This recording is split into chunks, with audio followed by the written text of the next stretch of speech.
20년 축구 인생이요? 즐거웠죠. 행복했어요. 진짜 축구를 통해서 제가 정말 좋아하는 거를 통해서 이렇게 많은 거를 이루고 해온 거에 대해서는 너무나 행복한 사람이라고 생각을 하고 이렇게 얘기하고 싶어요. 다시 태어나도 축구하겠다. 네, 그 정도로 너무나 좋았어요.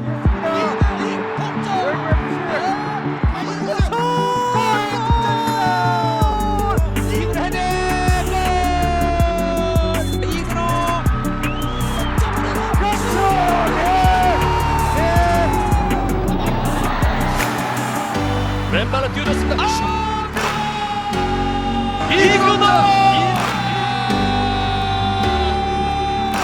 이근호! 내리나요? 이근호! 왼쪽! 안 돼?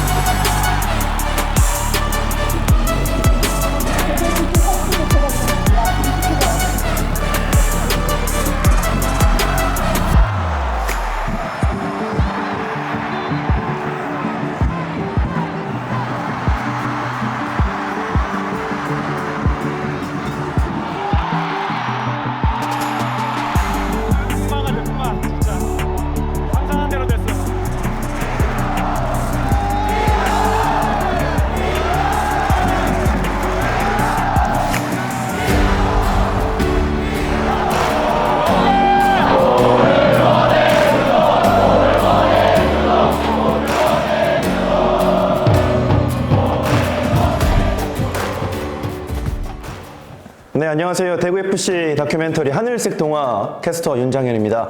정말 오랫동안 헌신했고 또 그라운드에서 열심히 태양처럼 누볐던 이근호 선수와 함께 오늘 좀 재밌는 시간을 가져보도록 하겠습니다. 안녕하십니까? 네, 안녕하세요. 대구 FC에서 마지막 불꽃을 태우고 있는 이근호라고 합니다. 박수 한번 쳐주세요. 올해 몇 골 넣으셨죠? 올해 알기 쉬웠을 텐데 왜 물어보는 거지? 2골 넣었어요, 2골. 여름쯤에 좀 사석이 만났을 때 네, 거의 이제 골을 넣을 수 있을까 고민하다가 네, 그 위에 맞아요. 골을 넣기 시작하셨잖아요. 네, 맞습니다. 네. 그때는 올 시즌에는 한 골이라도 넣을 수 있을까라는 걱정을 했었는데 그렇죠. 다행히도 뭐 2골이 적긴 하지만 저희한테는 또 의미가 있는 2골이어서 아주 좋네요. 네. 사실 제가 이제 받았던 대본들 중에 제일 많습니다. 그만큼 제일 특별한 분이기도 하고 제일 뭐 여러 가지 스토리가 있는 분이라 또 특별히 이렇게 좀 제작진분들이 준비해 주셨는데 인천 시절부터 저희가 얘기를 한번 해보도록 하겠습니다. 우연한 계기로 축구를 시작한 이근호는 2004년 당시 신생팀인 인천의 스카우트 제의로 인천 유나이티드에 입단합니다. 부평고 황금 세대의 마지막 멤버. 화려했던 시절과 반대로 프로 3년 차에도 1군에 자리 잡지 못한 이근호는 내셔널리그 이적까지 고려하며 힘든 축구 생활을 이어갑니다. 인천 유나이티드가 프로 첫 시작이었습니다. 그 전에는 좀 축구를 어떻게 시작하게 되셨나요? 4살 위에 형이 있는데 형이 축구를 엄청 좋아했고 그래서 따라다니면서 축구를 하다가 우연히 요즘 많은 조기축구에 따라갔는데 거기 있는 이제 조기축구 회원분께서 너 축구 좀 하는 것 같은데 좀 해보면 어떻겠니? 라고 이야기를 해서 그거를 그냥 집에 가서 말씀을 드렸어요, 부모님한테. 근데 저희 어머니께서 그 얘기를 듣자마자 교육청에 전화를 해서 인천의 축구부에 있는 학교를 서치를 하셨고 그 중에 한 군데를 이제 선택을 해서 테스트를 보러 갔죠. 그리고 축구를 시작하게 됐죠. 어머니의 헌신이 있으셨네요. 적극성. 네. 네. 제가 좀 저돌적이잖아요. 네. 적극성. 그런 어머니 거 있었죠. 닮으셨군요. 네, 그렇죠. 그 이후에 2004년도에 스카우트 제의로 이제 인천 유나이티드에 입단하게 됐는데 결국에는 본인도 인천 유나이티드에 입단을 꿈꾸셨을까요? 고등학교 때는 원래 제가 2학년 때 그때 당시 이제 안양 LG였죠. 이제 지금 함께하고 있는 조광래 사장님께서 저를 스카우트하기 위해서 원래 먼저 제의를 해주셨어요. 저 고등학교 2학년 때. 근데 그때 당시 저희 동기였던 김승용 선수는 2학년 때 사인을 해서 결정을 했고 저는 3학년 한 시즌을 좀 더 해보고 싶다. 그래서 거절을 해서 거긴 안 가게 됐죠. 그 다음에는 원래는 가려고 했던 게 부산 아이파크였고 부산 아이파크에서는 훈련도 했었고 근데 그때 당시에 이제 갑자기 인천이 창단한다는 소리를 듣고 저희 고등학교 은사님께서 인천에서 창단하는데 너가 인천 출신이니 가보는 게 어떻겠니? 라고 해서 갑자기 틀어져서 인천을 가게 된 계기였죠. 그때 당시에 파격적으로 외국인 감독도 선임하고 분위기가 너무 좋았어요. 그리고 저도 이제 프로라는 곳에 처음 가보기 때문에 뭔가 기대에 부풀었었고 뭔가 해보자 이런 마음으로 갔는데 쉽지 않았어요. 역시 프로의 벽은 높았고 또 특히나 제 또래들과의 경쟁이 아닌 나이와 상관없이 선후배들과 경쟁을 하고 또 외국인 선수까지 있었기 때문에 거기에 대한 프로의 벽을 절실하게 느끼고 좌절한 순간이 인천 시절이었죠. 네. 실제로 그 인천에서의 이제 좀 3년 동안 뭐 내셔널리그 이적도 좀 고민하시고 뭐 연봉 삭감 얘기도 했었고 그만큼 본인도 살아남기 위해 좀 절실하셨던 것 같은데 어느 정도였냐면은 제가 1군 경기가 아니고 2군 경기에 나가는데 그 명단이 그때는 하루 전날 발표가 됐어요. 그래가지고 이제 2군 코치님께서 저에게 명단을 이게 이제 칠판에 딱 붙여놨는데 제가 거기에 후보 명단에 들어가 있었어요. 2군 경기 후보 명단에. 그래서 그날 경기를 준비를 하고 밤에 잠자리에 누우려고 했는데 전화가 이제 코치님한테 와서 뭐지 하고 받았는데 갑자기 1군에서 누군가 좀 훈련을 이렇게 경기를 뛰어야 돼서 네가 좀 명단에서 빠지게 됐다. 근데 이게 그게 1군 경기가 아니고 2군 경기. 네. 결국에는 그 경기에 출전하지 못하게 된 걸 부모님이 어떻게든 좀 보게 되셨는데 그때 선수로서 마음은 좀 되게 무거웠을 것 같아요. 그렇죠. 그때는 뭐 1군 경기도 아니고 2군 경기였으니까. 근데 2군 경기를 보러 오셨는데 갑자기 제가 얘기를 안 했거든요. 그래서 경기장에 없는 모습, 경기장에 오시긴 했는데 아들이 없으니까 뭔가 했겠죠. 근데 그때 당시에는 그 전날 좀 울기도 많이 울었고 많이 부끄럽기도 했고 부모님한테도 많이 그랬고 제 자신도 그랬고 그래서 그때 당시에는 조금 이야기를 막 못할 정도로 좀 많이 부끄러웠던 것 같아요. 제 자신이 이거밖에 안 되나? 그러면서 현실을 부정하려고 막 하고 그런 시기였어요. 예.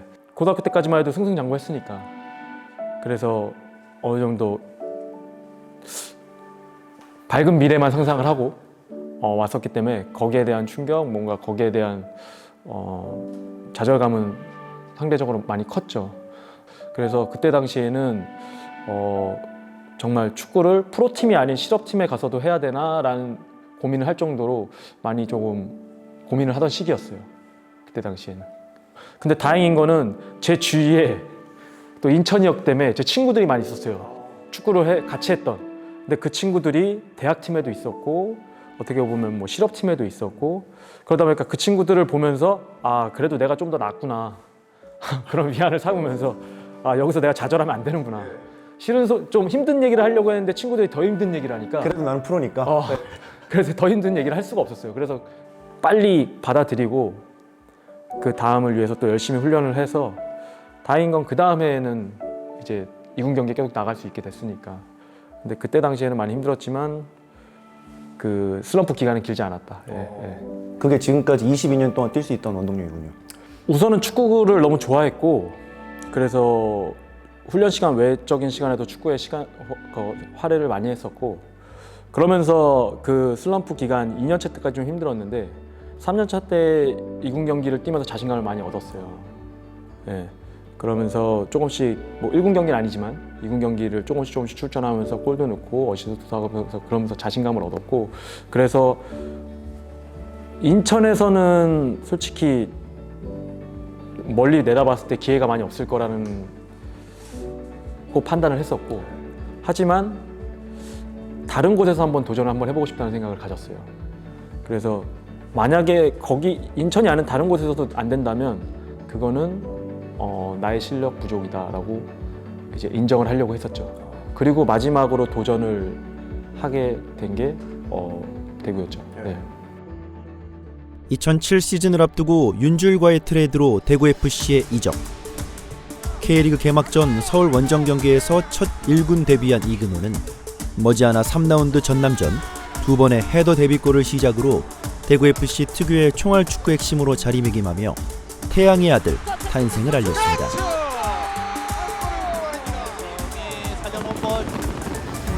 걸렸습니다. 걸렸어요. 네, 득점입니다. 네.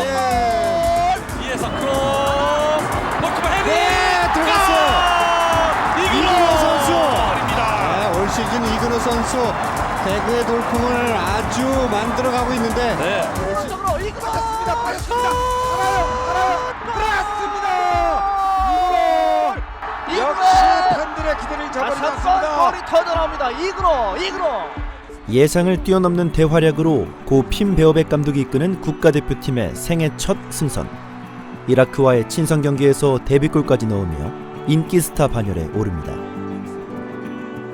실제로 이제 이근호 선수 축구 인생에도 먹구름이 개고 이제 조금씩 태양이 뜨기 시작하는데요. 말씀해주신 것처럼 본인도 좀 대구를 원했었나요? 어떤 식으로 이적 과정이 나오게 된 건가요? 기회를 많이 못 받을 것 같다는 생각이 들었기 때문에 그래서 제가 직접 구단에 들어가서 보내달라고 때도 쓰고 네, 단장님이랑 미팅도 여러 번 했었었고요. 그래서 단장님께서 하셨던 말은 너가 그래도 계약금을 받고 왔으니 그거에 맞는 카드를 가져와라. 그럼 보내주겠다. 그래서 이제 이루어졌던 게 그때 당시 대구FC에서 활약을 하시던 윤주일 선수랑 이제 트레이드가 되게 된 거죠. 그래서 저는 무조건 가고 싶어 했었고 마지막 기회라고 생각을 했죠. 여기서 안 되면은 그때 당시에는 이부리그가 없었기 때문에 내셔널리그를 가자라는 에이전트와의 이야기를 나누고 네, 그렇게 도전을 하게 된 게 대구FC였죠. 빠르게 데뷔골이 터졌습니다. 3라운드 전남전에 이제 두 골의 헤더골로 데뷔골을 기록했었는데 기억이 나시죠? 너무 기뻤어요. 그러니까 K리그 데뷔골이라는 거를 항상 꿈꿔왔었는데 솔직히 경기 뛰는 것만 해도 좋았어요. 그때는 골을 못 넣어도 1군 경기 출전. 그 정도로 이제 경기에 목말라 있었고 그때 골 넣었던 상황도 기억나고 그 경기도 기억이 나고 다 날 수밖에 없죠. 그리고 그 골을 넣었던 당시 상황도 원래 제가 골대 앞에 있고 하대성 선수가 제 옆에 있었어요. 제 친구인데 그때 드로링이 날 때였는데 제가 대성이한테 야 여기 있지 말고 저 앞에 가서 저거 떨어지는 볼 먹어 그랬는데 그래? 그래가지고 대성이 갔어요. 근데 그 앞에 볼이 떨어져서 그걸 대성이가 올려줘서 제가 헤딩을 넣었거든요. 그러고 나서 서로 끝나고 나서 야 너 때문에 그거 가능했다 뭐 이러면서 그래서 그때는 아주 먼 예전 이야기지만 생생하게 기억이 납니다. 근데 골까지 빨리 터져서 그때 기쁨 더했죠. 근데 그런 대구 축구에 확실히 좀 본인도 익숙해지면서 태양의 아들이라는 별명이 붙여지게 됐어요. 처음에 딱 이 닉네임 애칭을 들었을 때는 기분이 어떠셨어요? 저는 너무 좋았어요. 왠지 대구랑 너무 잘 맞고 네. 뜨거운 동네니까. 네. 네. 덥기도 너무 더워요. 진짜 덥고 근데 또 이미지가 너무 좋잖아요. 태양의 아들. 뭔가 그때 당시 원래 솔직히 유행했던 닉네임들은 다 뭐 테리우스, 뭐 시리우스. 네 시리우스, 네. 뭐 포세이 이런 거죠. 별자리나 뭐 이런 뭐, 것들이었죠. 뭐, 네. 네. 하늘과 관련한. 네. 근데 순 우리말로 태양의 아들 뭔가 좀 느낌이 있었고 연관성도 있어서 좀 좋아하고 지금도 제가 좀 닉네임으로 많이 써요. 네, 온라인 상에서. 네. 그래서 쏜 어브 쏜 뭐 이런 거. 네 맞습니다. 그래서 많이 좋아하는 닉네임이에요. 대구 축구랑도 당시엔 잘 맞았던 것 같거든요. 그렇죠. 왜냐면은 그때 당시에 우리는 3골 먹으면 4골 넣는다 이런 마인드로 대구가 축구를 했었고 또 그때 당시에 감독님께서 단점보다는 장점을 많이 봐주셨어요. 제가 잘하는 부분을 자꾸 살려주고 괜찮다고 하고 네가 잘하는 걸 해라라고 요구를 해주셔서 그 부분이 좀 자신감을 얻는 데는 어린 나이에 가장 컸던 것 같아요. 그때 당시에. 그래서 솔직히 골을 많이 넣어야지 뭐 이런 거보다도 무조건 활기 넘치고 좀 많이 뛰면서 이 팀의 좀 살아있는 모습을 좀 보여주고 싶다. 그리고 내 가치를 좀 증명하고 싶다. 이런 식으로 마음을 가다잡고 뛰었는데 시즌이 지나갈수록 경기도 잘 풀렸고 주목도 많이 받으면서 그 다음서부터는 이제 골도 많이 생각을 하게 되고 경기 승패에도 많이 그런 것도 생각을 많이 하게 됐던 것 같아요. 점차. 뭐 프로 적응과 함께 국가대표라는 타이틀까지 이제 대구FC라는 클럽에서 달게 됐는데 본인이 어떻게 보면은 꿈꿨던 순간이잖아요. 제가 2007년 6월달쯤에 대표팀에 처음 뽑혔는데 솔직히 믿기지 않았고요. 그 그 기간이 너무 짧아서 대구 뭐 이적해서 K리그 시작하고 3개월 만에 된 거기 때문에 3년 힘들고 3개월 만에 바로 된 거네요. 네, 그렇기 때문에 너무나 빨랐고 그래서 더 꿈 같은 일이었죠. 그 명단 자체에 제가 있는 것조차도 어색했고 처음에 대표팀 갔을 때가 생각이 나는데 그때 네덜란드 평가전 서울에서 네덜란드랑 상암에서 하는데 소집 기간이 4일밖에 안 됐어요. 인천에서 3년 동안 2군 생활을 했고 대구에서 짧은 기간 뒤에 대표팀에 갔기 때문에 그 안에 아는 선배가 거의 없었어요. 그래서 말 붙일 사람도 없었고 근데 또 막상 대표팀에 가보니까 원래는 다 2인 1실 쓰는 줄 알았는데 그때 호텔을 썼는데 1인 1실을 쓰는 거예요. 말할 사람이 또 없네. 그래서 말할 수 있는 거는 운동장 나가서 이제 끝나고 수고하셨습니다. 아니면은 밥 먹을 때 많이 드세요. 그리고 처음 뭐 만났을 때 안녕하세요. 이게 다였어요, 진짜로. 단순한 인사 정도. 단순한 인정. 아무 누구한테도 말을 걸 수가 없었어요. 왜냐하면은 제일 위에 2002년 선배가 있었고, 그다음 2004 아테네 멤버, 그다음 청소년 멤버. 그러니까 다 기라성 같은 선배들이 있기 때문에 제가 막내인데 뭘 말을 꺼내기가 되게 좀 무섭다고 해야 되나? 그래서 그때 네덜란드랑 평가전을 하는데 경기에 뛰진 못했어요. 첫 소집 때. 근데 벤치에 앉아서 그 경기를 보는데 정말 뛰고 싶었어요. 와, 진짜 1분이라도 뛰고 싶다. 그때 이제 겸임이셨거든요. 올림픽 대표팀하고 국가대표팀하고 핀베어백 감독님. 근데 그 경기가 끝나자마자 올림픽 대표 평가전이 있는데 거기서 제가 2골을 넣었어요.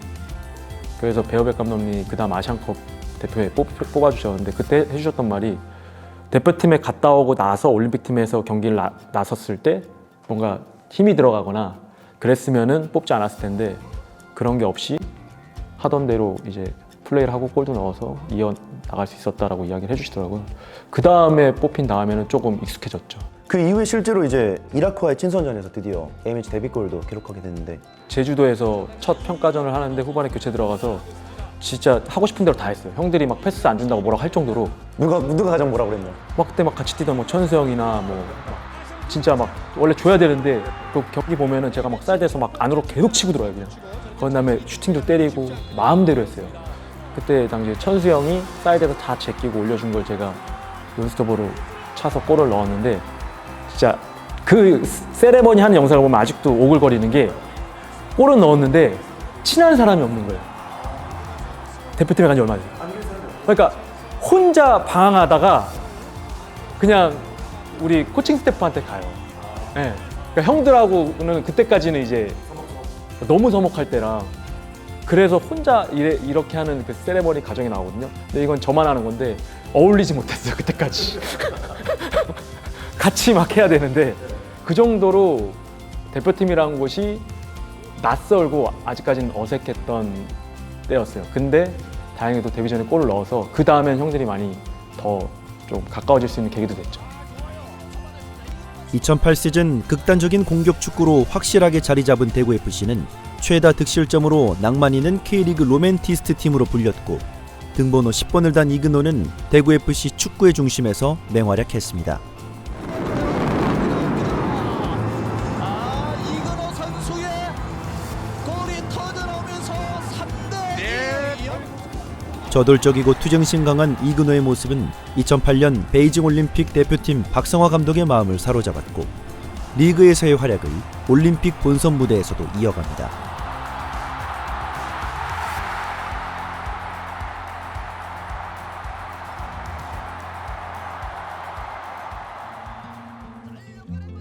(2008년) 겨울 이적 시장 K리그 우승권 팀의 영입 제한이 있었지만 유럽 3대 리그 진출의 꿈을 품은 이근호는 주전 보장과 유럽 진출의 용이한 팀으로의 이적을 원했고 여러 해외 팀에서 관심을 보였지만 팀을 찾는데 어려움을 겪습니다.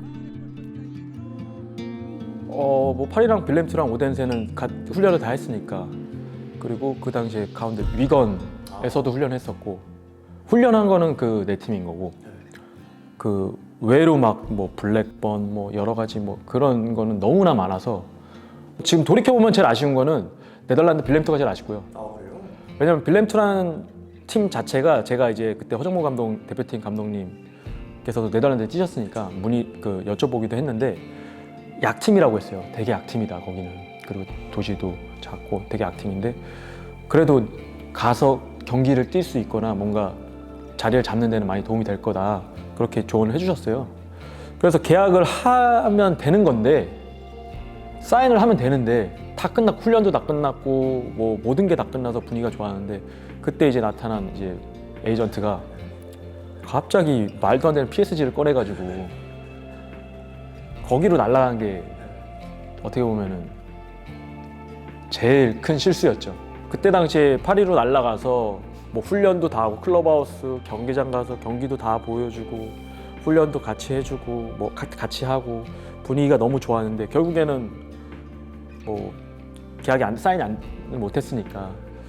그리고 나서 이제 PSG에서 추천받아서 간 게 덴마크인데 그 덴마크로 넘어가는 그 프로펠러 비행기, 그 조그마한 비행기 그 안에서 그냥 가장 슬펐던 것 같아요. 너무나 큰 구단을 보고 있었는데 거기에서 계약이 성사되지 않고 갑자기 다른 팀에서 잠깐만 뛰고 와 막 이런 이야기를 해줘서 그때는 진짜 슬펐죠. 뭐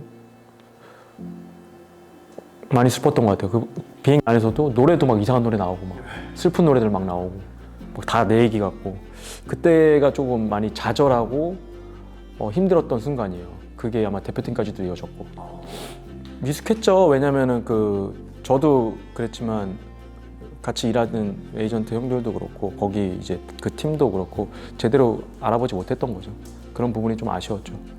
뭐 훈련에서도 괜찮았거든요. 훈련 가서도 잘해가지고 느낌이 좋았는데 이제 그 제도적인 것 때문에 계약을 못 하고 돌아와서 그게 제일 아쉽죠. 실제로 이제 뭐 그 빌렘2 하기 전에 이제 에이전트 분이 파리에 대해서 좀 어떻게 얘기를 했고 어떻게 설명을 했길래 이제 본인이 그러면 한번 가볼까라고 좀 생각을 하셨는지. 그 한국 사람은 아니고 프랑스 사람이었어요. 그 친구가 그냥 그때 영어도 못할 때인데 이 단어밖에 안 들렸어요. 빅클럽. 빅클럽이라고. 빅클럽. 여기 있을 때 아니다. 가야 된다. 무조건이다. 그래서 갔죠. 그 빅클럽이라는 게 빌렘2에 비해서 빅클럽이었던 거죠. 그때 당시에 파리는 중위권이었으니까 또 파리잖아요. 또. 네. 그래서 이제 거기에 흔들려서 그냥 바로 그냥 그리고 무조건 된다고 그랬으니까 200%. 그래서 넘어간 건데 안 됐죠. K리그 이적 시장이 닫힌 3월 다시 한번 유럽 진출을 위해 향한 J리그. 주빌로 이아타와 3개월 단기 계약으로 2009 시즌을 시작한 이근호는 J리그 데뷔전 멀티골, 팀의 에이스로 순위를 중위권까지 올리며 주빌로의 태양이라 불립니다.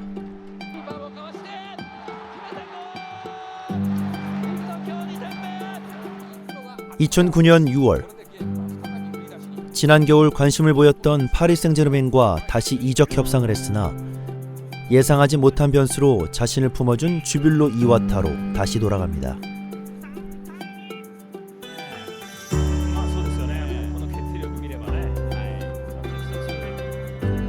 근데 솔직히 처음 이아타에 갔을 때는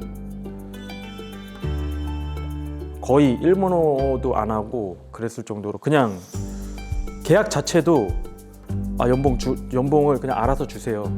대신에 해외에서 오퍼가 오면 프리로 갈 수 있게끔 해주세요. 그 조항을 넣은 거죠. 그래서 또 3개월 뒤에 그 말도 안 되는 PSG에서 또 오퍼가 와서 다시 이제 도전을 하게 된 거죠. 지금 생각하면 웃긴 게 그때 왜 그랬는지 모르겠는데 3개월밖에 안 되었는데 주빌로에서 또 활약이 좀 괜찮기도 했고 또 관계도 괜찮아서 저한테 3개월밖에 안 되었는데 환송회를 해준대요. 파리로 갈 거라 생각하고. 네. 어제 공식 레터가 왔으니까 구단으로 감독이 야 너는 이제 파리의 선수니 경기도 뛰면 안 돼. 다치면 안 돼. 대신에 우리가 잘 갈 수 있게 멋있게 환송회를 해줄게. 그래서 그 다음 경기 때 10,000원 관중, 지금 대팍 10,000원 관중 그 하프타임 때 그 영상을 틀어주고 제가 거기서 스피치를 하고 뭐 은퇴식처럼 했어요 진짜.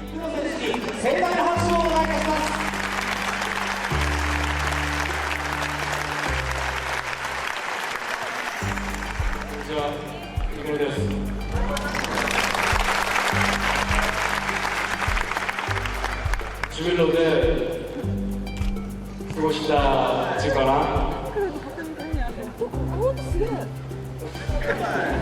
マスメラワイワセン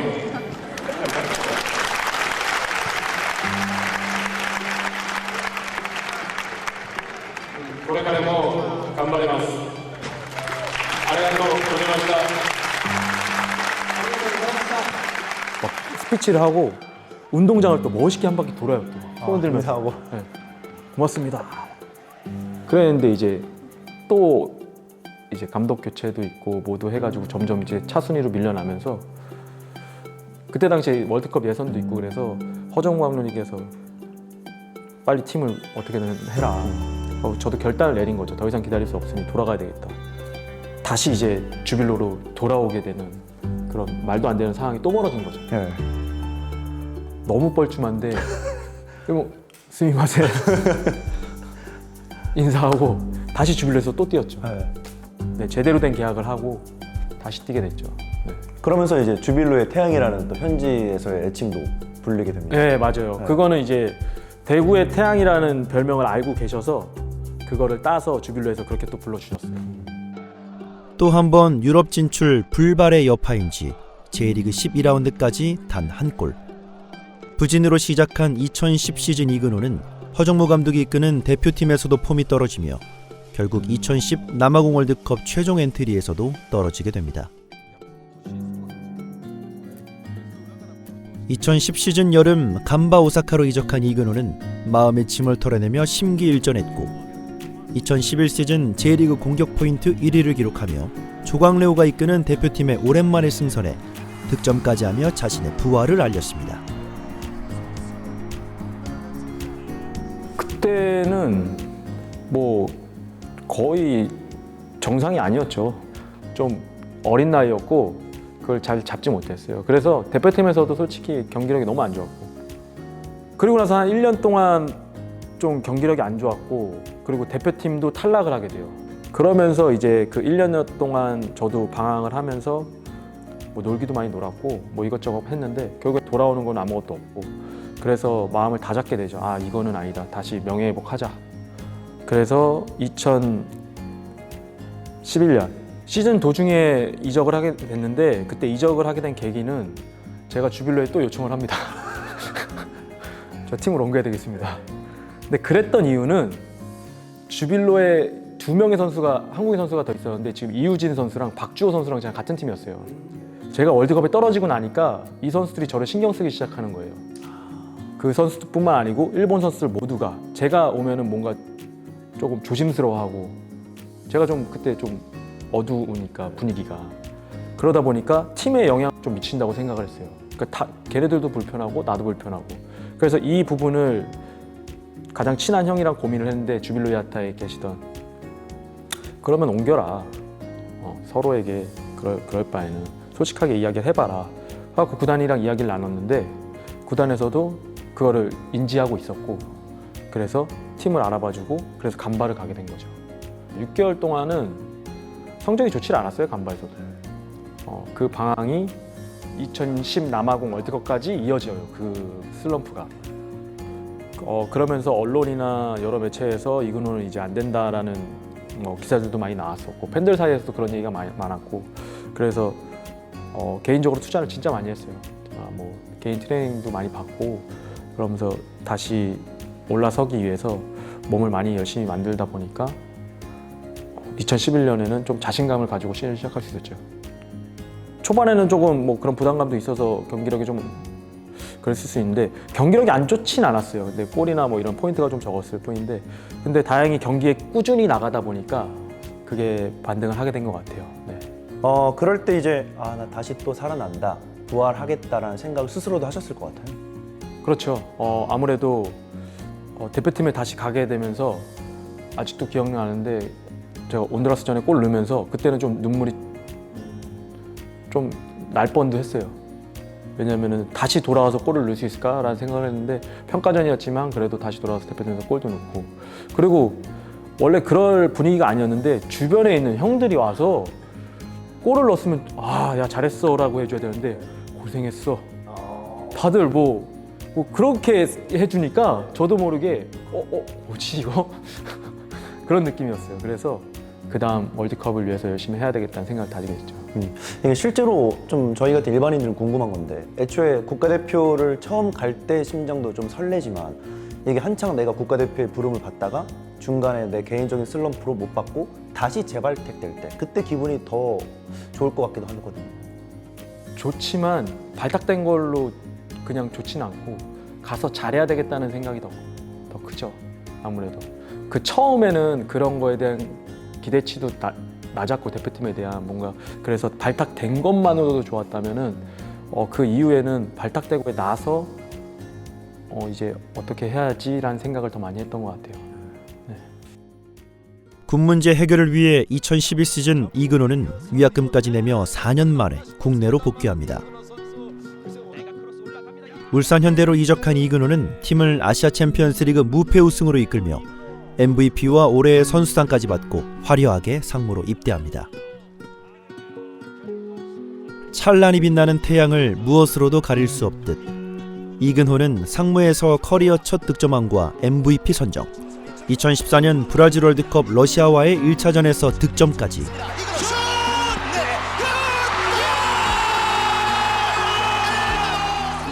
국제 무대에서도 최고의 기량을 뽐냈습니다. 그때 당시에 간바 오사카랑 재계약을 했어요. 제가 그 전 시즌에 이제 좋은 활약을 하면서 간바 오사카에서 좋은 제안을 했고 재계약을 했는데 계획을 했어요. 그 올해 1년을 하고 무조건 군대에 가겠다. 그때 당시에는 이런 규정에 대해서 잘 몰랐기 때문에 간바 오사카에서 뛰다가 상무에 갈 수 있을 줄 알았어요.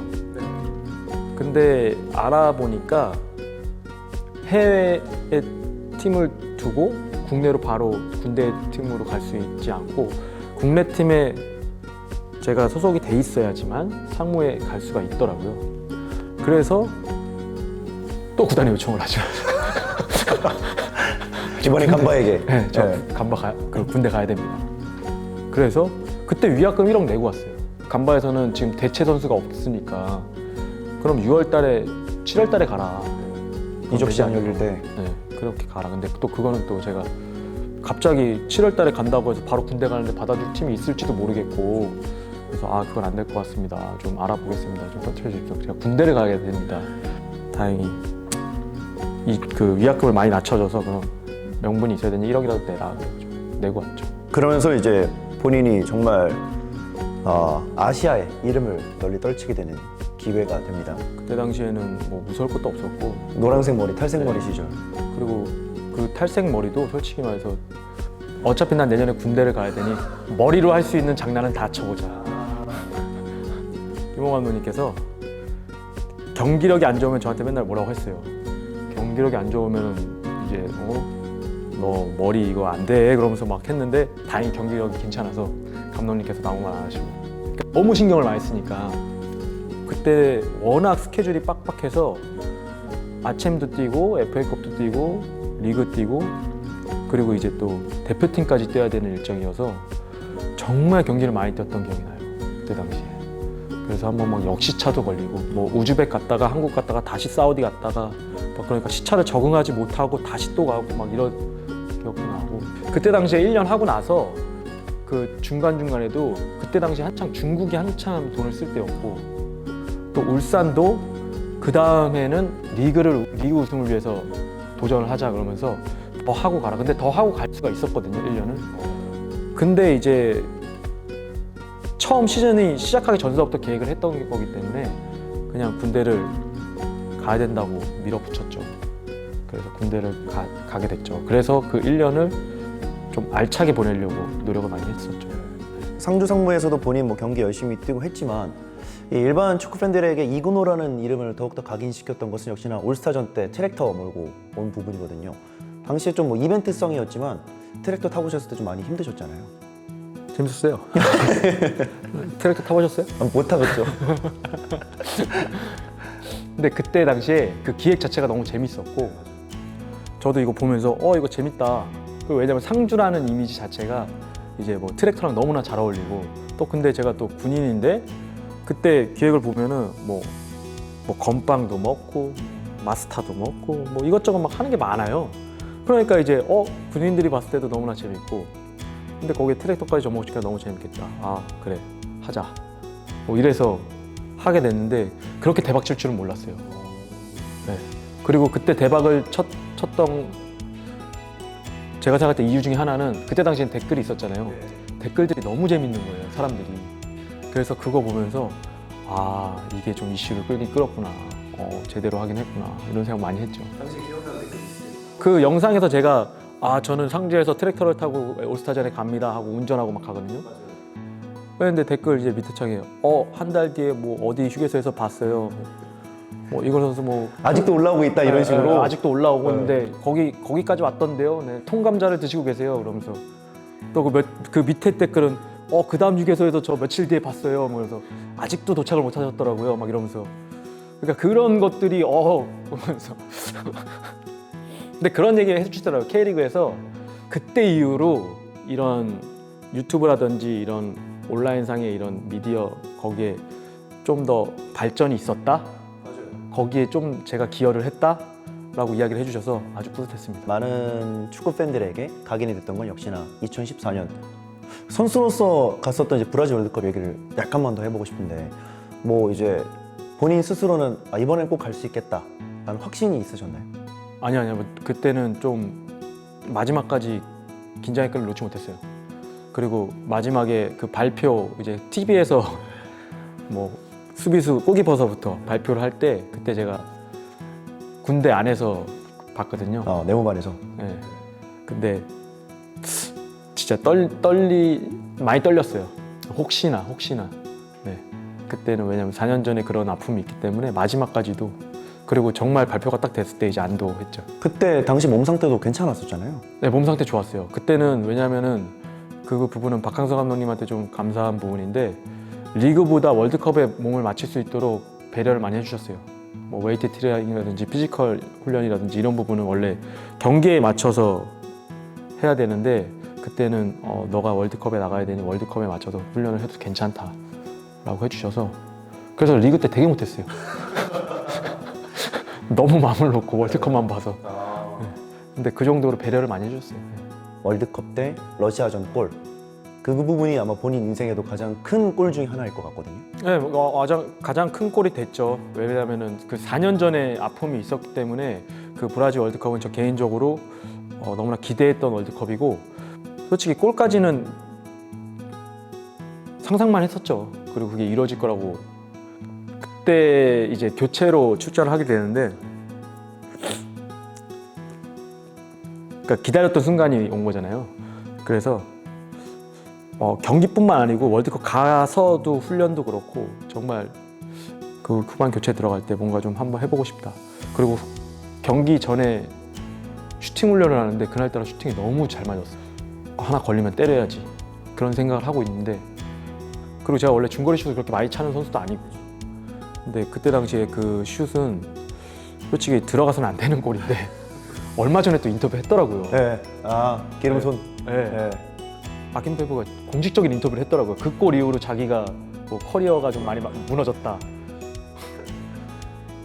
그래서 그 말도 안 되는 골이 어떻게 보면 정말 멋진 골은 아니지만 저에게는 진짜 값진 골이 돼서 브라질 월드컵은 너무나 성공하지 못했지만 개인적으로는 기억에 남는 순간이죠. 전역과 동시에 카타르 엘 자이시 이적이라는 새로운 도전으로 시작한 2015 시즌. 좋지 못한 경기력을 보인 이근호는 그해 여름 이동국의 짝이 필요했던 전북 현대로의 임대 이적. K리그 팬들에게 짧은 기간 강한 임팩트를 남기며 2016 시즌 제주의 감귤색 유니폼으로 갈아입게 됩니다. 2017 시즌에는 확실한 공격수가 필요했던 승격팀 강원으로 팀을 옮겨 활약을 이어갑니다. 한결같이 최고의 퍼포먼스를 보여준 이근호. 2018 러시아 월드컵에도 발탁되며 많은 축구 팬들의 기대를 받았지만 5라운드 경남전 수비와의 충돌로 부상을 당하며 다시 한번 좌절된 월드컵의 꿈. 이근호가 쓰러져 있습니다. 이근호 선수도 슈팅하는 장면에서 바디 포지션이 엇갈리는 동작이 나오면서 부상을 입고 교체돼 나가고 있는 그런 장면입니다. 재활에 전념하던 이근호는 해설자로 월드컵을 함께하며 아쉬움을 달랬습니다. 이제부터 전임의 애칭이 좀 붙게 됩니다. 이 부분에 있어서 좀 본인도 할 말씀이 많으실 것 같아요. 아니 그냥 원래 성향이 좀 옮기는 거 좋아하는 것 같아요. 오랫동안 못 있는 것 같고, 근데 또 그렇게 새로운 데에서 하는 거에 대한 두려움은 없어요. 재밌겠다는 생각을 많이 하고, 그리고 군대 갔다 오고 나서 큰 오퍼가 온 거죠. 구단에서도 오케이 할 정도로. 그래서 이건 가야 된다라고 주변에서 많이 얘기해 줄 정도로 큰 오퍼가 와서 가게 된 거고, 그러고 나서 거기서는 좀 잘 안 풀렸는데, 그때 당시에 이제 쿼터가, 외국인 쿼터가 4장인데 경기는 3명밖에 못 뛰었어요. 그래서 초반에는 경기를 다 뛰다가 감독님이 이제 교체가 되면서 제가 이제 경기를 많이 못 뛰게 된 상황이 된 거예요. 그러니까 이제 구단에서도 좀 팀을 알아봐 준 거고, 그리고 이제 국내에서도 이제 연락이 많이 오게 된 거죠. 경기를 못 뛰고 있으니 국내에 들어와라. 그래서 솔직히 원래 그때는 이제 한국이 아닌 외국 클럽들에서 많이 컨택이 되고 있는 상황이었는데, 최강희 감독님 전화를 받았어요, 제가. 받았기 때문에 들어와라. 그래서 거기서 예 알겠습니다 하고 이제 들어가게 된 거죠. 다른데 원래 뭐 그런 거 적어두고 예 알겠습니다 해서 예 가게 됐죠. 그렇게 전북 왔다가 이제 그 다음 연도에 또 이제 제주로 가면서 완전히 다시 국내 복귀를 좀 결심하게 되는데, 근데 그때 당시에는 뭔가 대표팀을 더 하고 싶기도 했고, 경기를 꾸준히 뛰면서 하기 위해서는 한국에 와도 괜찮겠다라고 생각을 했어요. 그래서 제주를 가게 됐죠. 그리고 제주가 그때 공격적으로 또 투자를 했고, 솔직히 제주까지 갈 줄 몰랐는데 네, 근데 재밌을 것 같아서 네, 그렇게 된 것 같아요. 그 다음 연도에 17년도에 승격한 강원FC로 또 이적을 하게 되고, 사실 그 당시 좀 기억나는데 2017년도에 이제 강원FC는 스타들을 이제 조금씩 뭐 영입하기 시작하면서 이 팀을 좀 키우기 시작한 걸로 알고 있거든요. 기억하고 있고. 그때는 이제 제주에서 이제 A시에 진출을 하고 좋은 성적을 맞춘 상태였고, 제주랑도 이야기를 나누고 있는 상태였는데 조금 의견이 좀 안 맞는 부분이 좀 있었어요. 계약 간에서. 뭐 다른 부분이 아니고. 그래서 그 부분을 이야기를 나누다가 강원에서 연락이 오게 된 거죠, 갑자기. 제가 제주에는 바이아웃이 걸려 있었어요. 그 낮은 금액에. 그래서 그 부분을 강원에서 알고 연락이 왔었고, 근데 그때 당시까지만 해도 강원에서 그렇게 많은 선수를 영입할 거라고는 생각을 하지 않았어요. 왜냐면은 영입이 잘 안 되던 시기였어요. 왜냐면 다 컨택은 하지만 강원이라는 팀이 아무래도 승격을 했고 B클럽은 아니었기 때문에 이름값에서 다른 팀에게 밀리는 네, 확실했죠. 그래서 선수들이 좀 주저주저 하는 상황이었다고 하더라고요. 그때 당시에 저랑 가장 절친이었던 백종환 선수가 강원FC에 있었고, 뭐 그 친구랑은 저랑은 초중고 친구고, 저랑 군대도 같이 갔다 왔고, 근데 그 친구는 솔직히 반대했어요, 저한테. 처음에는 오지 마라. 네가 생각하는 거랑 다를 수 있다. 왜냐면 자기는 강등 싸움을 해봤고 이 힘든 싸움이 너에게는 큰 부담이 될 수 있다. 그리고 친구가 걱정을 해줬는데, 이 친구랑 마지막에 한 번 더 해보는 것도 재밌겠다라는 생각을 했어요. 그래서 뭐 경기력이나 이런 뭐 팀에 대한 그런 부분을 생각하기보다는 그런 축구를 좀 재밌게 하고 싶다. 마지막에 그 협상을 하는 도중에 김승용 이야기도 막 갑자기 들리고 오범석도 갑자기 이야기가 들리고, 그래서 재밌겠는데? 그래서 이제 이적을 하게 됐죠. 네. 지금 그때 멤버들이 아직도 정말 그때 이야기를 많이 하면서 지금도 뭐 범석형도 얼마 전에도 만나고, 뭐 그때 코치였던 박용호 일천의 코치님이랑도 아직도 연락을 자주 하고, 뭐 조국이 형, 뭐 진성이 형, 승용이 다 그때 추억들을 다 너무 좋은 추억들을 공유하고 있죠. 왜냐면 거의 나이가 비슷하니까. 거의 군대 간 느낌이었어요. 군대 또래들끼리 간 것처럼. 그 당시에는 경기뿐만 아니고 외적으로도 재밌는 추억들이 많죠. 너무 익숙해졌나 봐요. 그래서 그런지 자꾸 옮기게 되긴 했는데 그래도 나쁜 기억은 없어요. 다행히도. 그렇게 1, 2년 좀 재미있게 뛰셨는데 본인 스스로에게는 좀 아픈 기억이 또 생기게 됩니다. 이제 2018년도에 경남전에 좀 부상을 당하면서 2018년 러시아 월드컵 출전이 좀 무산이 됐어요. 부상을 그때까지 당해본 적이 없었어요. 축구를 하면서. 팀에 부상 선수도 갑자기 발생을 했고 그러면서 이제 누군가는 뛰어야 되는 상황이 됐고 그래서 이제 감독님께서 저한테 괜찮겠냐고 물어봤는데 저도 그럼 뭐 감독님 원하면 주시면 뛰어야죠 라고 이야기를 해서 경기에 나가게 됐죠. 근데 처음으로 큰 그 부상을 당했었고 그러면서 감독님께서 되게 미안했어요 저한테. 근데 뭐 그거는 감독님 탓이 아니고 저의 선택이고 뭐 어쩔 수 없는 상황이니까 받아들였죠. 아쉬웠죠. 힘들었죠. 근데 뭐 그 예전에 그만큼의 힘듦은 아니었지만 그래도 뭐 어차피 부상이니까. 그래서 출정식 때 신태용 감독님께서 저에게 부상을 당했지만 가서 치료하고 마지막 경기라도 준비를 해보자 라고 말씀해 주셨는데 제가 딱 느낄 때는 안 될 것 같았어요. 그래서 그거는 거절을 하고 저는 여기서 응원하겠습니다. 많겠습니다 라고 이야기를 드렸고 그리고 나서 이제 집으로 돌아왔는데 제가 그때 강원 FC 그때 강릉에 집이 있었고 서울에 이제 오게 되면은 처가댁에 있었어요 제가. 근데 부상을 당하고 이제 장인 장모님이랑 같이 이제 있는데 저를 너무 신경을 쓰이는 게 느껴지는 거예요 또. 네. 또 이제 왜냐면 월드컵도 못 가고 아프고 이러니까 병원에 가서 쉬고 싶다. 근데 운전을 와이프가 해야 되잖아요. 다쳤으니까. 하고 강원에 가자. 근데 그날따라 또 비가 왔어요.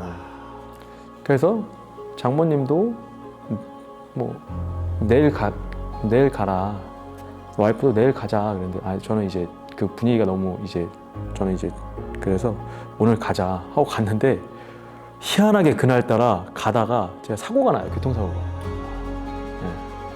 다행히 다치진 않았는데 와이프도 그렇고 저도 그렇고 다치진 않았는데 교통사고가 나면서 병원에 입원을 하게 됐는데 그러고 나니까 이제 좀 생각이 좀 달라진 거죠. 이제 안 다친 것만으로도 너무나 감사하고 그래서 월드컵 해설 제안이 왔을 때도 그 전에는 이제 뭐 부상당하고 원래 해설이 제안이 왔었는데 그때는 뭔 해설이야. 내가 어떻게 한국 경기를 봐 거기 가서 내가 그 보고 있으면 내가 얼마나 여기가 아프겠어. 내가 못 뛰고 있는데. 근데 그 이후로 모든 게 바뀌었어요. 그냥 야 이거 한번 해보자. 재밌겠네. 이거 한번 해보고 어차피 여기 있으면 여기 있으나 거기서 아픈 건 같은 건데 그냥 그러지 말고 가서 해보자. 그래가지고 그 사고 이후로 이제 마인드 전환이 돼서 해설도 오케이 하게 돼서 18년도에 또 해설을 하게 됐죠. 그리고 이제 그때 당시에 제가 부상을 당했잖아요. 그러니까 결국에는 제가 선수인데 해설을 하러 간다고 하면은 그래도 팀에서도 안 좋아할 거고 팬들이 볼 때도 쟤 뭐 아픈데 야 저 뭐 해설을 해 그럴 수도 있고 그래서 그 조건을 걸었어요 제가 개인 트레이너분을 한 분을 대동해도 되겠느냐. 그리고 저는 오전에 거기 가서 치료를 받고 훈련을 하고 오후에 뭐 해설 있을 때 하겠습니다 해가지고 그거를 다 오케이를 해주셨어요. 그래서 같이 가게 됐죠. 그런 게 맞아 떨어졌기 때문에 네. KBS랑 네, 생각하셨군요. 솔직히 섭외는 3, 4 다 왔었고요. 저는 아무래도 선수가 우선이기 때문에 그 부분을 다 오케이 해주시면은 가겠습니다 이야기를 했고 아직도 생각하면 신기한 게 해설을 들어가는데 저는 한 번도 해본 적이 없어요. 연습을. 이 마이크랑 헤드셋도 경기장 실제로 가서 처음 썼어요. 그래서 이거는 만지면 안 돼요. 이거 거기서 이제 이야기를 듣고 그냥 바로 현장 투입이 된 거예요. 그렇게 하래요. 이게 날 것 이게 더 좋다. 공부하지 마라. 뭐 이거 하지 마라. 그러고 투입이 됐어요. 그래서 지금 생각해 보면 진짜 한참 겁도 없었고 어떻게 그렇게 할 수 있었을까라는 생각이 들죠. 근데 재밌었어요. 왜냐하면 그 조건을 제가 단 게 한국 경기는 하지 않겠다라는 조건을 달았어요. 제가 한국 경기에 들어가서 애들을 평가하고 뭐 이야기를 하는 것 자체가 부담스럽고 그 경기를 보면서 이야기하는 게 조금 힘들 것 같아서 저는 그게 아닌 그 외적인 경기를 하고 싶습니다라고 이야기했는데 그 부분을 오케이 해주셔서 그 해설하면서 좀 부담 없이 하다 보니까 재밌게 잘했죠.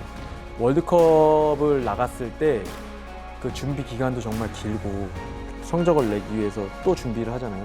그러다 보니까 선수단은 호텔, 운동장 뭐 이게 다예요. 기억에 남는 게. 훈련장 그리고 좀 뭔가 그 긴장감 뭐 그런 느낌이 크죠. 아무래도 월드컵 축제라고는 하지만 근데 제가 밖에서 월드컵을 딱 경험해 보니까 아 이건 축제예요. 길거리에 걸어가는데 모든 나라 사람들이 나와서 화이팅을 외치고 서로 응원가를 부르고 뭐 경기 결과에 상관없이 하이파이브 하고 뭐 그런 걸 보면서 아 이래서 사람들이 월드컵을 보러 가는구나. 축구 선수가 아니어도 월드컵을 한번 경험해 보는 것도 참 재밌겠다라는 생각을 가지게 됐죠. 완전 다른 생각을 하게 됐죠. 2018 시즌 여름 울산 현대로 다시 이적한 이근호는 부상을 이겨내고 준수한 활약을 펼쳤지만 2019 시즌 초반 또다시 무릎 부상을 당하며 2020 시즌까지 대부분 교체 출전으로 시즌을 마무리합니다.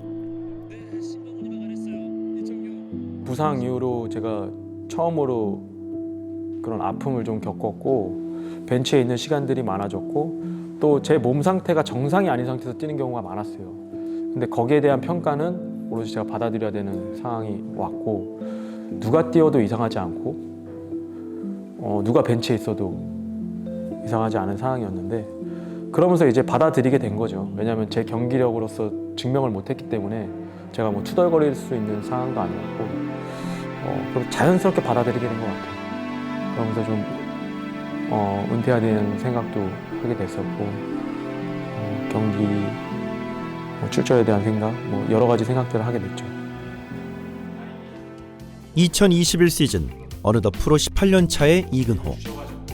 2007년 달았던 등번호 22번을 달고 13년 만에 대구FC로 다시 돌아온 태양의 아들 이근호는 K리그 수원FC와 개막전 교체 출전을 시작으로 3라운드 광주전 살신성인의 슈퍼세이브로 눈부신 투혼을 보여줬고 주축 공격수들의 부상에도 그 빈자리를 메워주며 6라운드 전 소속팀 울산을 상대로 대구FC 복귀골을 기록하며 낭만을 보여줬습니다. 이근호가 아직까지 살아있습니다. 스코어는 1대1입니다. 왼발로 띄워줬습니다. 들어가! 선취골! 이근호! 있어요. 실수였습니다. 자, 빼앗겼어요. 이근호입니다. 이근호! 세기를 막습니다. 이근호입니다. 슛! 강력했습니다. 이근호! 특히 도쿄올림픽으로 주요 선수들이 이탈한 아시아 챔피언스 리그에서는 공격은 물론 풀백 포지션까지 소화하면서 중요한 경기마다 공격 포인트를 기록하며 창단 최다 리그 11경기 연속 무패와 최고 순위 3위 아시아 챔피언스 리그 16강 진출에 기여했습니다. 이근호 선수가 지금 오른쪽 윙백으로 가 있습니다. 네, 거의 그 역할이에요. 저에게는 너무나 큰 감사함이었죠. 왜냐하면 제가 지금 이근호가 될 수 있게끔 만들어준 거에 대해 대구FC라고 항상 생각을 해왔었기 때문에 올 수 있다는 생각을 안 했어요. 근데 다행히 조사장님께서 좋게 봐주시고 다시 불러주셔서 그 마무리를 대구에서 할 수 있다? 그럼 난 너무 좋겠다. 그래서 대구FC에 올 수 있으면 너무 감사했고 2007년에 제가 경험했던 대구FC가 아니었기 때문에 제가 뛰었던 월드컵 스타디움이 아닌 대팍이라는 DGB 스타디움에서 뛸 수 있는 것도 너무나 좋았고 또 그리고 스카이포레스트 너무나 멋진 클럽하우스가 생겼잖아요. 그전에는 아파트에서 생활했거든요. 저는. 근데 이제 아파트가 아닌 클럽하우스도 생기고 훈련장도 생기고 그러니까 너무나 달라진 환경이었기 때문에 더 오고 싶었고 특히나 이 대팍에 꽉 찬 관중석을 원정팀으로 경험을 해봤기 때문에 대구 FC 유니폼을 입고 만나고 싶었어요. 네. 울산에서 이제 나오게 되셨을 때 대구 말고도 사실 다른 팀들도 영입 제한이 약간 있었을 것 같은데 원래는 대구FC에 올 생각조차 안 했기 때문에 협상을 안 했어요. 대구FC라는 팀 컬러 자체가 어린 선수들을 키우고 육성하고 뭐 그런 이미지가 강하잖아요. 아무래도 조광래 사장님께서 그런 모토를 가지시고 운영을 해오셨고 여기는 나이 많은 내가 갈 수 없잖아. 누구나 다 그런 식으로 생각을 했기 때문에 대구랑은 협상을 아예 없었고 뭔가 연결고리 자체가 없었고 그때 당시에 제일 근접했던 팀은 수원FC였고 왜냐면 울산에서 같이 있었던 김도균 감독님께서 그때 유소년 디렉터셨는데 연이 있어서 수원FC에서 콜이 왔었고 단장님이 또 김호곤 단장님이었어요. 그래서 그때 당시에는 원래 솔직히 주호랑 같이 집을 알아보고 야 주호야 수원FC 가자 그런 상황이어서 네.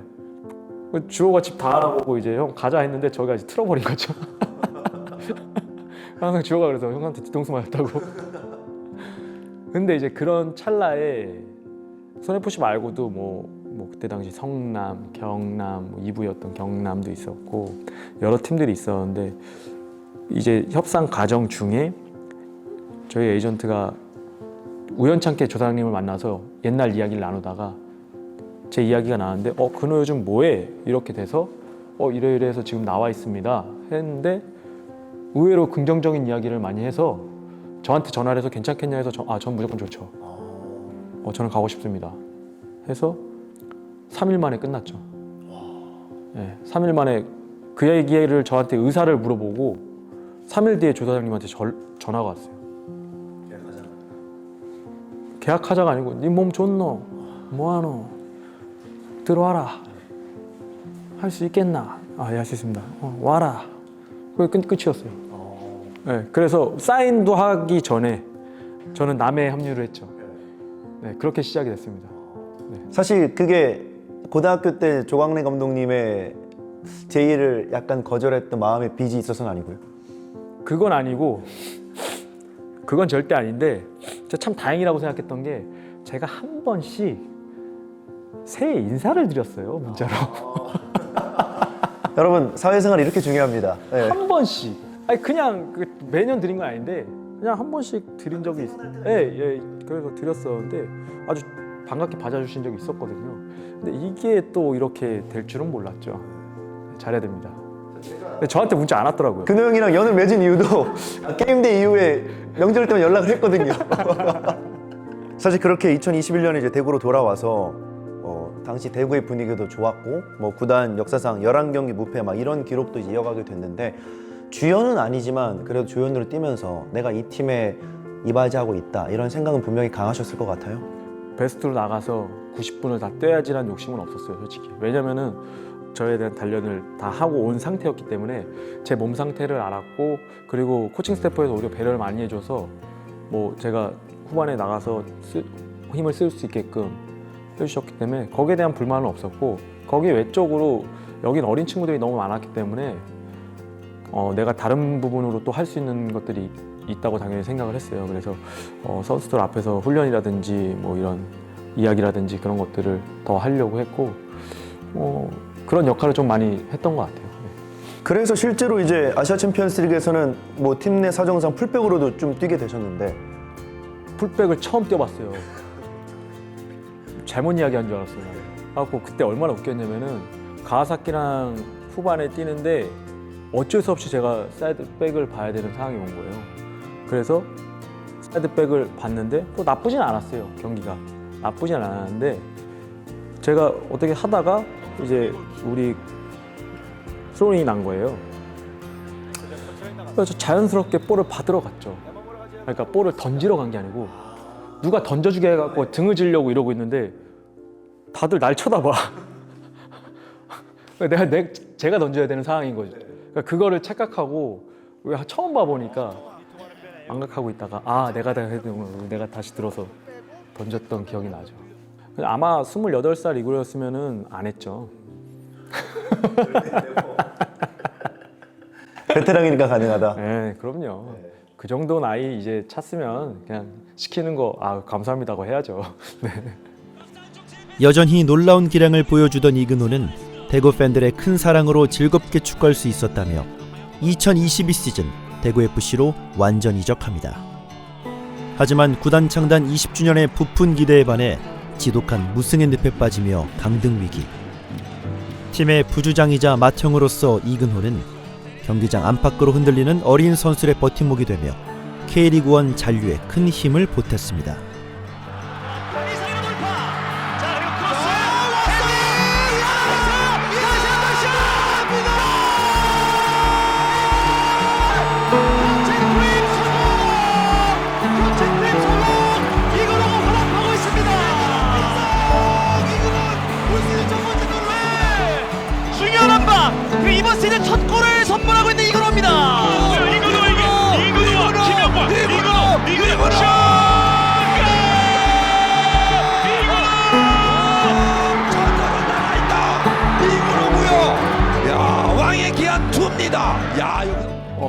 너무 힘든 시간이었고요. 제가 축구를 하면서 그 얘기를 했어요. 이거는 가장 힘든 싸움이다. 강등 싸움. 제가 우승 경쟁도 많이 했고 또 울산에서는 3등도 하고 준우승도 하고 근데 그때의 아픔, 힘듦보다 배로 더 컸어요. 이 강등이라는. 그래서 다시는 경험하기 싫은 순간이었고 그때 당시에 정말 안 좋을 때 그리고 이제 감독 교체가 일어나고 이제 최영호 감독 대행이 이제 하기 시작했을 때도 선수들한테 여러 가지 시도를 했어요. 저 개인적으로도 선수로서 고참으로서 할 수 있는 시도들 뭐 타일르기도 하고 또 직설적으로 이야기도 하고 이것도 하고 저것도 하고 많이 시도를 했어요. 그때는 애들한테 이야기를 했죠. 오늘 이번 주는 이빨 보이지 마. 이렇게 강하게 한 적도 있어요. 왜냐하면은 이게 정답일 수는 없지만 정답일지 아닐지는 모르지만 너무나 분위기가 안 좋았기 때문에 해볼 수 있는 시도는 다 해보려고 했어요. 그래서 그전 경기 때 강등 경쟁 신경 쓰지 말고 우리가 재밌게 해보자. 근데 결과가 안 좋으니까 그래? 야 이번 주는 진지하게 해봐. 안 되면 그때는 또 우리가 하겠지만 이거 또 시도해보자. 그러면서 선수들하고 자꾸 이것저것 하게 됐는데 다행히 친구들이 정말 잘 따라줬고 같이 뭐 하려고 했고 그러다 보니까 뭐 감독님이랑 뭐 말할 것도 없고 코칭 스태프야 뭐 정말 절실하게 준비를 하셨고 그래서 다행히도 극복할 수 있었죠. 어떻게든 버텨냈고 이제 그러면서 뭐 최영건 감독 대행 당시 분과 함께 같이 좀 호흡이 잘 맞았던 것 같거든요. 제가 생각했을 때는 저는 너무나 감사한 부분이 있죠. 나이를 먹으면 선수들이 그런 얘기를 해요. 그런 얘기를 많이 해요. 이제 오래 하려면은 감독을 잘 만나야 된다. 감독을 잘 만나야지 오래 할 수 있다. 그런 얘기를 하는데 그건 뭐냐면은 어느 정도 신뢰관계 또 그리고 믿음 이런 거를 감독님께서 보여주시면은 저희는 이제 팀을 위해서 희생을 할 준비가 되어 있거든요. 근데 그런 게 아니고 뭔가 경쟁이라든지 우리의 몸 상태라든지 그런 것들이 훈련장에서 나오지 않으면 거기에 대해서 뭔가 의심을 하기 시작하면은 우리 선수들도 조급해지고 감독님도 베테랑에 대한 경기력에서 경기가 안 나오고 그러면 이제 의심을 하기 시작하면서 그 균열이 생기거든요. 근데 절대 그런 부분이 1%도 없었고 절대 베테랑들을 신뢰해주면서 믿음을 주면서 또 힘을 실어줬어요. 애들 앞에서. 그러니까 그런 부분이 있었기 때문에 제가 애들한테 한마디로 더 할 수 있고 왜냐면 예전에는 경기를 많이 뛸 때는 제가 잘하고 있기 때문에 막 얘기할 수 있어요. 근데 지금 상황은 그런 상황이 아니기 때문에 그런 부분이 필요했는데 그런 부분을 확실하게 믿어주시고 해줬기 때문에 애들 앞에서도 더 제가 할 수 있었던 부분이 있었고 또 그리고 훈련이나 이런 외적인 부분에서도 거의 믿고 맡겨줬기 때문에 뭐 몸이 안 좋으면은 이제 알아서 해. 뭐 항상 그리고 만날 때마다 애들 5개 하면은 야 3개만 해. 뭘 다 해. 네, 알아서. 그러니까 요즘에 너무 챙겨줘서 내가 나 좀 해야 되는데 그럴 정도로 너무 챙겨주니까 그래서 그런 부분에 있어서는 많이 혜택을 받았고 너무 고맙죠. 계속되는 은퇴 고민 속에 시작한 2023 시즌. 이근호는 한 발 더 뛰는 활동량과 노련함으로 운동장 안팎에서 꼭 필요한 존재였지만 공격수로서 스스로 만족스럽지 못한 자신의 모습에 주변의 만류에도 불구하고 은퇴 결정을 내립니다.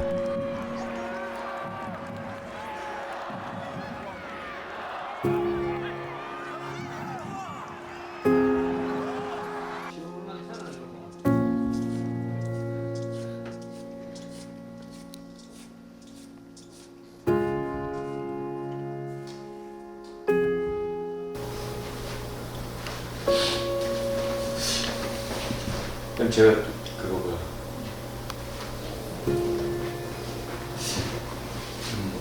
페널티 이야기라 인방이 이렇게 생각하지 말고 그때 뭐 1, 2년 본 것도 아니고 네.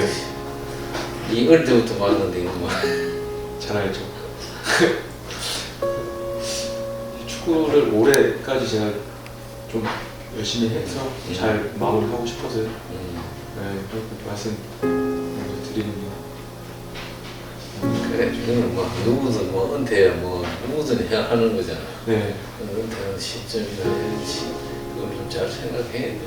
좋은 때 그만 좀 하는 게 나는 좋다고 생각해. 내가 그렇게 했기 때문에. 네, 사장님 말씀해 주셔가지고 저도 많이 생각해봤는데 그게 좋은 것 같고 저도 그게 이제 사람들은 노래가 한데. 좋을 것 같아요. 네. 그리고 저 생각보다 저는 여기 대구 올 때 이렇게 오래 할 줄 몰랐거든요. 너무 아직 한참 할 수 있는 선수인데. 그래가지고 덕분에 그래도 한 올해까지 하면 3년 더 하는 거니까 저는 거의 보너스였죠. 그것도 그렇죠. 네 시작한 대구에 와서 그거 하고 팬들하고 그렇게 즐기고 간 게 최고 큰 그거지 뭐. 네, 그 의미도 있고, 선수로서는 네, 의미도 있고 저도 어떻게 보면 사장님 말씀대로 제가 선택할 수 있을 때 하는 것도 진짜 좀 의미도 있는 것 같고. 네. 아쉬운 것 같아도 그게 이제 나중에 해명해갖고 탄다 해서 선다. 27라운드 FC 서울전 해독구를 마지막으로 이근호는 2023년 12월 3일 K리그1 최종 라운드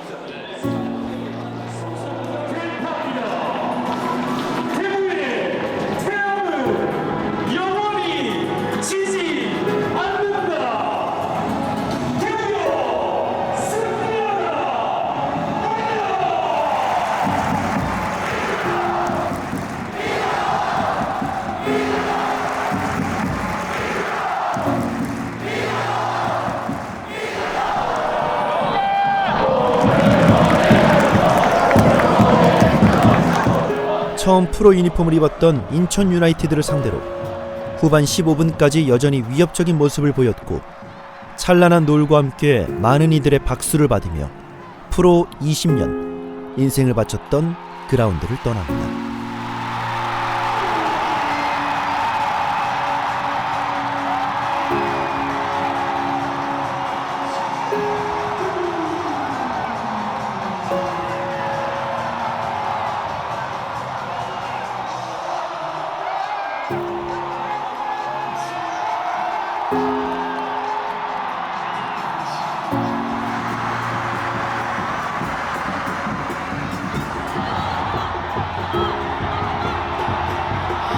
이근호 선수에게 교체 사인이 들어갑니다.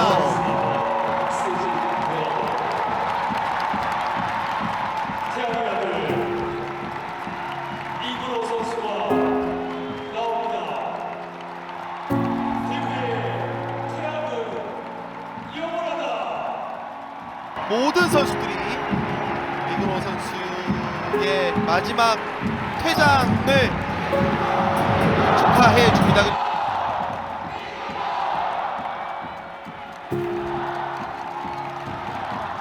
인천 선수들도 끝까지 뭐 박수 보내고요.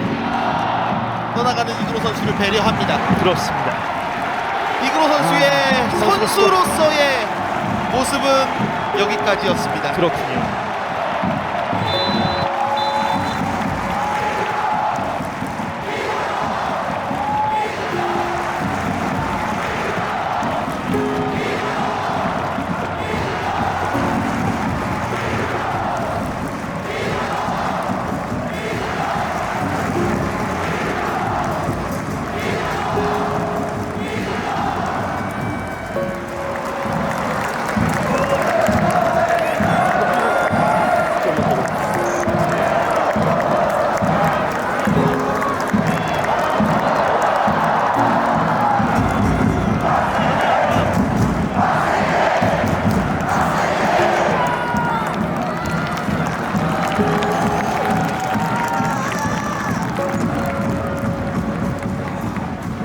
가장 큰.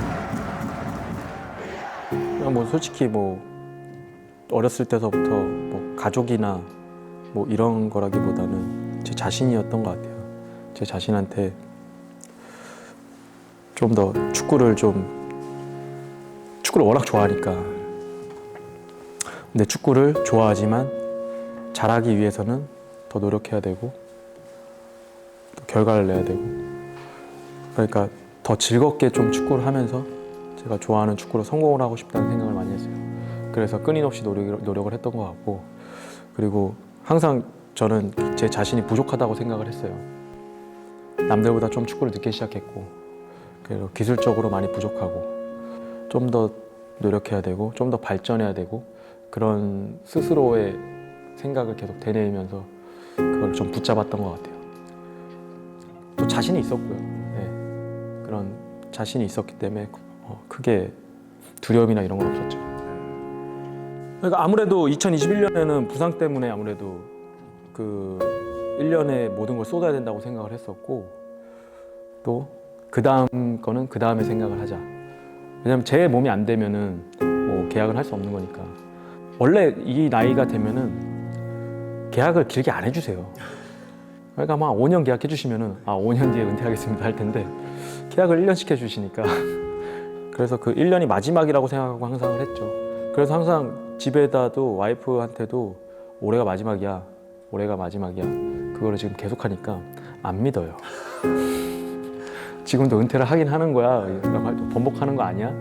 라고 할 정도로. 근데 그 정도로 계속 매 1년마다 그냥 마지막이라는 생각을 가지고 했는데, 다행히 또 대구에서 1년 하고 또 최영 감독님께서 또 좋게 또 봐주셔서 또 하자고 이야기를 해주셨고, 그래서 올해까지 3년째 오게 된 거죠. 아무래도 이제 2년까지는 괜찮았는데 3년째 올해 하면서 그 다음을 생각했어요. 제가 이 축구를 1년 더 함으로써 얻어갈 수 있는 것들, 또 축구를 안 했을 때 또 내가 해야 되는 것들, 그런 것들 생각이 좀 많았었죠. 그러면서 결론을 내리게 됐고, 또 그리고 아무래도 좋았을 때 은퇴하고 싶다는 생각을 좀 많이 했어요. 세징야가 부상을 당하면서 경기를 많이 나갔는데 다들 저만 보면은 작년보다 좋은데? 이걸 좋아해야 돼, 슬퍼해야 돼? 작년보다 괜찮은데? 그래서 이때구나 싶었죠. 그래서 그런 생각도 하게 됐고, 아무래도 대구에서 3년째다 보니까 내년에 내가 축구를 했을 때를 상상을 해봤어요. 근데 개인적으로도 그렇고 제가 축구를 하면서 좀 동기부여를 가질 수 있는 게 뭐가 있을까라는 생각을 했는데 좀 많이 안 떠오르더라고요. 네. 어렸을 때는 골, 뭐 출전, 승리, 뭐 그런데 갈망, 뭐 이게 있어야 되고, 경기에 출전 못하면 더 화나야 되고. 근데 이제 그런 거보다는 이제는 좀 다 좀 내려놓게 되고 이해하게 되고 이러면서 내 자신이 좀 동기부여가 많이 떨어졌구나.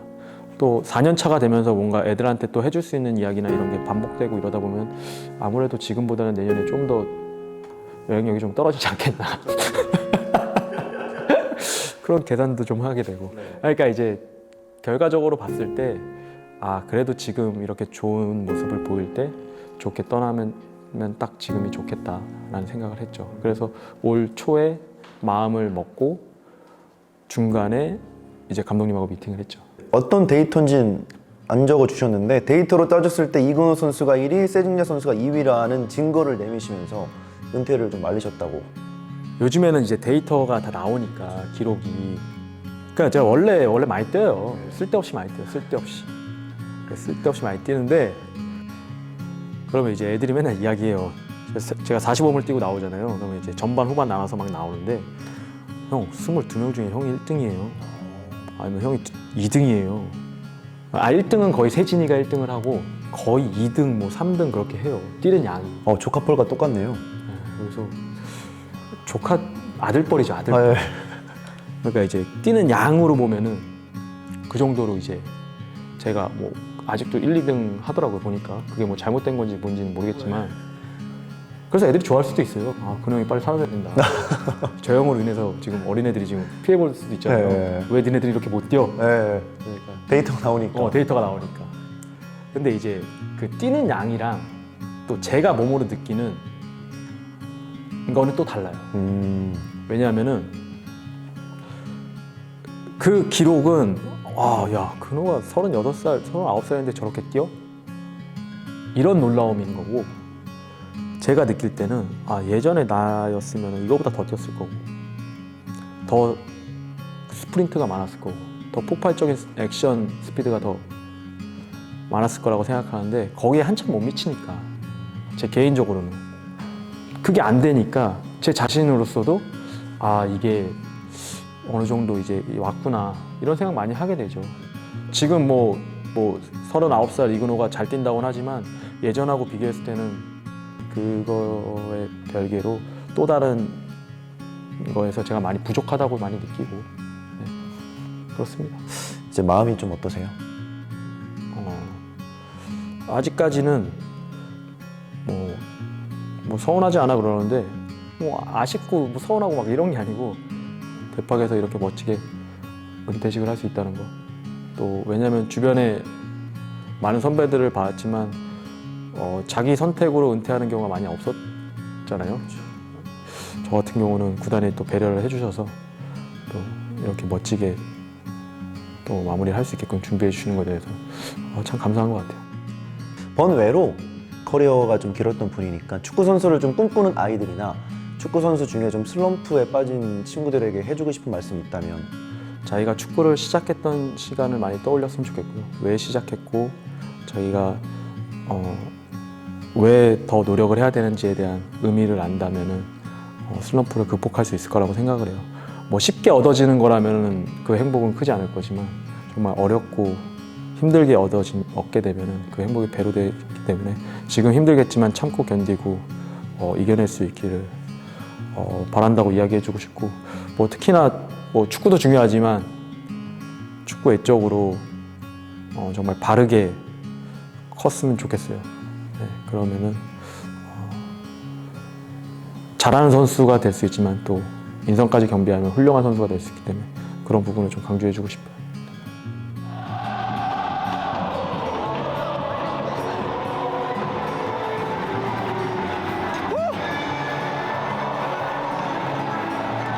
영원한 태양의 아들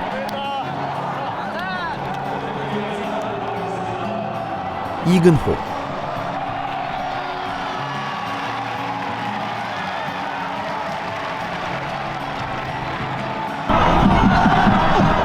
진짜로 꿈만 꿈만 진짜 상상한 대로 됐어.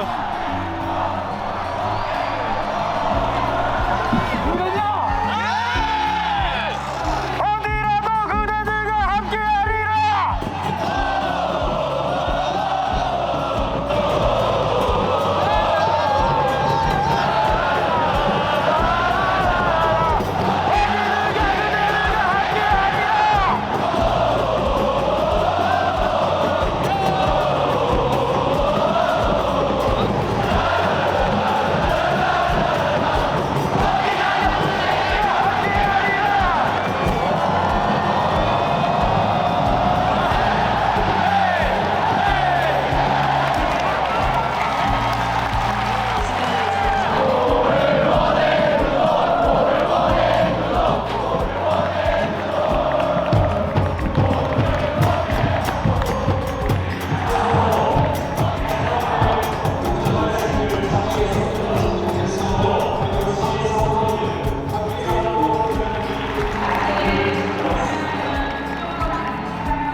마지막 지금까지 축구를 해오면서 정말 많은 분들한테 도움을 받았어요. 그래서 뭐 경기로 따지면은 뭐 20년 동안 경기에 나갈 수 있게끔 뭐 저를 선택해준 감독님이라든지 코칭 스태프, 또 같이 뛰어준 동료들, 또 그런 부분 너무 감사한 부분이 많은데 너무 감사했다고 말씀드리고 싶고, 특히나 저를 위해서 항상 응원해 주시고 뭐 격려 보내주시는 팬분들한테도 너무나 감사했다고 인사드리고 싶어요. 그리고 뭐 축구 선수로서는 마지막이지만 또 그렇다고 제가 축구를 아예 놓는 건 아니기 때문에 또 외적으로 또 할 수 있는 부분을 또 하려고 하고요. 또 응원도 많이 올 거기 때문에 잊지 않고 계속 응원해 주시기 바랍니다. 이 정도로 하면 될까요?